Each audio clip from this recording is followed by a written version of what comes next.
बस बजना चाहिए गाना।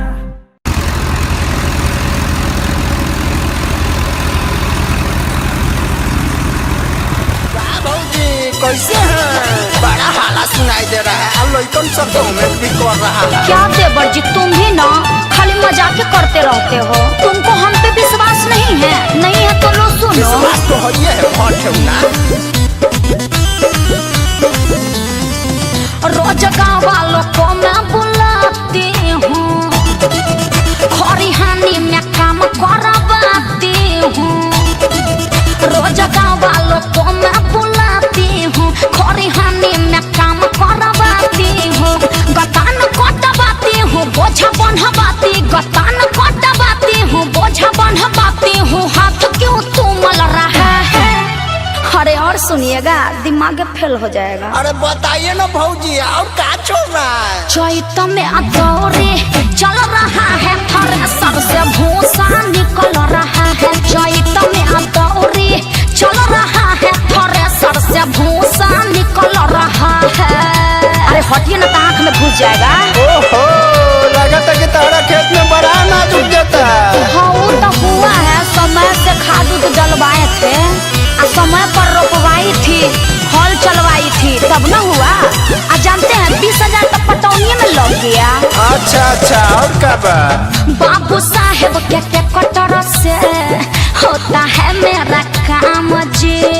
घंटों पर मैं देती हूँ पैसा, वो करते हैं नया राम जी। बाबू साहेब के ट्रैक्टर से होता है मेरा काम जी। घंटों पर मैं देती हूँ पैसा, वो करते हैं नया राम जी। 12 बीघा है खेत मेरा, 12 बीघा है खेत मेरा, मेहनत से देह गल रहा है। चुपचाप भूसा ताड़िए, ज्यादा मत बोलिए। अरे तो और क्या चल रहा है, जल्दी बताइए ना। हाँ तो सुनिए, चैत में अदौरे चल रहा है, थ्रेसर से भूसा निकल रहा है। चैत में अदौरे चल रहा है, थ्रेसर से भूसा निकल रहा है। और तो किसी को भी पैसा मिलेगा तो उससे दौड़िए न देगा, हमको भी दीजिएगा तो हम भी कर ही न देंगे।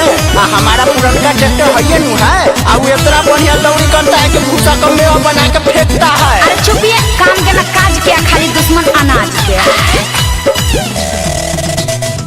3 कुंटल तीसी है निकलल, 6 कुंटल सरसो जी। सुन कर राजू न शर्मा बबुआ, दिल्ली से आ रहे परसो जी। अरे भौजी का सरसों गोल है।